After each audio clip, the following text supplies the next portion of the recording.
હરી રાખે તાહી ડર કાકો. કેટલું બધું કહી દીધું છે આ પદમાં, એટલું બધું સમજવા જેવું છે. આ પદ માત્ર નરસિંહ જયંતી વિશે ન સમજવું, આ પદ તો શ્રી ઠાકોરજીની કેટલી કૃપા હોય, કેટલો રક્ષા કવચ હોય એના ભક્તો માટે, એ બધું જ કહી જાય છે. શ્રી ગોવર્ધન નાથ કી જય.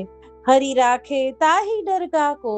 અરે જે હરિના જન છે, જે હરિના ભક્ત છે, જેનો હરિનો હાથ જે ભક્ત પર છે, જે વૈષ્ણવજન પર છે, એને ડરવાની શું જરૂર છે?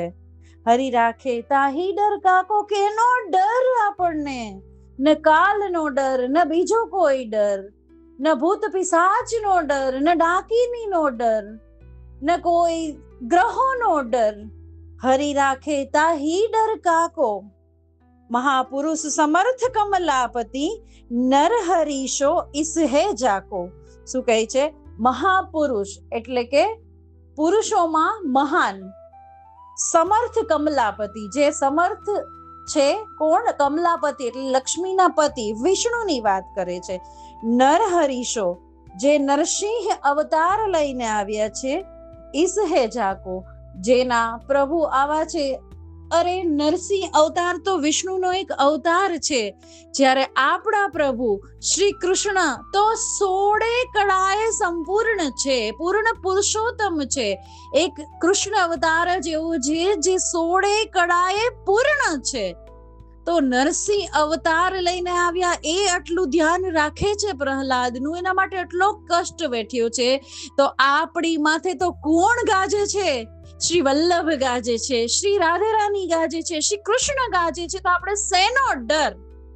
શેનો ડર વૈષ્ણવજનો? આપણે અનેક સાસના કર કર દેખી નિષ્ફળ ભઈ ખિસિયાય રહ્યો. હિરણ્યકશિપુની વાત કરી રહ્યા છે આ પદમાં કે અનેક સાસના, સાસના એટલે યાતનાઓ, પ્રહલાદ ઉપર ઘણું બધું કરીને જોયું, કર કર દેખી કરીને જોયું, પરંતુ એ પ્રભુનો ભક્ત હતો, સાચો ભક્ત હતો, નિષ્કામ ભક્ત હતો, એટલા માટે નિષ્ફળ ગઈ, ખિસિયાય રહ્યો. બધી જ એની યાતનાઓ નિષ્ફળ ગઈ. પ્રહલાદને મારી નાખવાની દરેક એને જે કોશિશ કરી જોઈ, એ બધી નિષ્ફળ ગઈ, ખિસિયાઈ રહ્યો, મૂંઝાઈને, ખીજાઈને, તડપીને બેઠો રહ્યો. તા બાલક કો બાર ન બાકો, હરિ કી શરણ પ્રહલાદ ગયો. એ બાળકનો વાડ વાકો ના કરી શક્યો. એક મુહાવરો છે, વાડ વાકો ના કરી શકો એટલે રંચક પણ તકલીફ ન પડવા દેવી. તા બાલક કો બાર ન બાકો, હરિ કી શરણ પ્રહલાદ ગયો. કેમ કે પ્રહલાદ હરિના શરણમાં હતો. તો વૈષ્ણવજનો બસ આપણે એક દ્રઢ શરણ શ્રી ઠાકોરજીનું પકડીને રાખવાનું છે. આપણે તો રાજાના ખાસા ખવાસ. જેવી રીતે પ્રહલાદની રક્ષા કવચ થયું, પ્રહલાદની રક્ષા થઈ રાક્ષસોથી, ઉપરથી પડવાથી, નાગથી ના ડસવાથી, હાથીના કચડાઈ જવાથી, ગરમ તેલથી, ઘણા બધા એના પર પ્રહારો થયા એનાથી. તો આપણી ઉપર પણ શ્રી ઠાકોરજી, તો આપણો પણ વાળ વાકો નય જ થાય. હિરણ્યકશિપુ કો ઉદર વિદાર્યો, અભય રાજ પ્રહલાદે દીનો. કહે છે ને કે મારા ભક્તો પર જો કોઈ આફત આવશે તો મારાથી સહન નહીં થાય.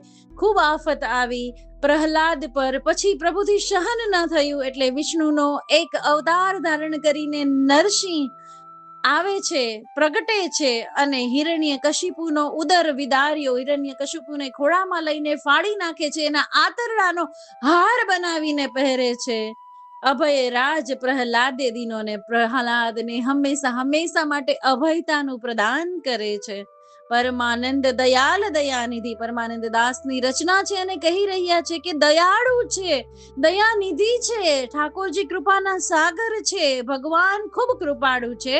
અપને ભક્ત કો નીકો કીનો, પોતાના ભક્તને, અહીંયા પ્રહલાદની વાત છે કે પોતાના ભક્તને નીકો એટલે જે એના માટે લાભાર્થી હતું એ કર્યું. અને સર્વસ્વ વૈષ્ણવજનોની, સર્વસ્વ હરિજનોની, સર્વસ્વ ભક્તોની, સર્વસ્વ તાદશીઓની, સર્વસ્વ ભગવદીઓની પણ વાત છે કે જે એના માટે નીકુ હશે એ શ્રી વલ્લભ, શ્રી ઠાકોરજી, ગિરિરાજ બાવા, શ્રી યમુનાજી, શ્રીનાથજી બાવા, કરશે કરશે અને કરશે, હરી રાખે તાહી ડર કાકો, હરી રાખે તાહી ડર કાકો. શ્રી ગોવર્ધન નાથ કી જય.